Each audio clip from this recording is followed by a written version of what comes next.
EDClass for a few years now, and it's been really helpful from a behaviour perspective. So if we need a student to work at home for a day or two to calm down, to remove them from a situation, perhaps EDClass is really useful in that respect.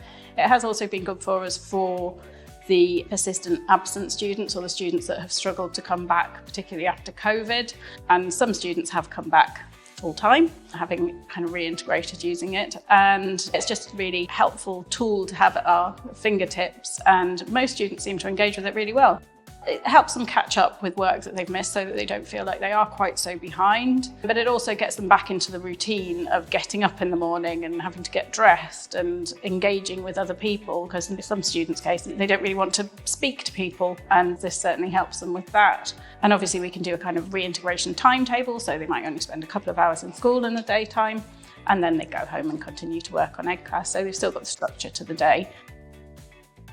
The safeguarding element of EDClass is really good. We get an email if a child hasn't been on for long enough, or if they seem to have logged on and then immediately logged back off. From a behaviour perspective, we have used it with a couple of students where they have done things that they perhaps shouldn't have done, but there's modules there to help with training them into considering why their behaviour was not appropriate. We've used it from a racial discrimination perspective with a couple of students. It's been really helpful in that it provides all the resources that we need to know that the students have been re-educated. If I were to move anywhere else, I would certainly look into implementing it. And yes, it's definitely been really helpful.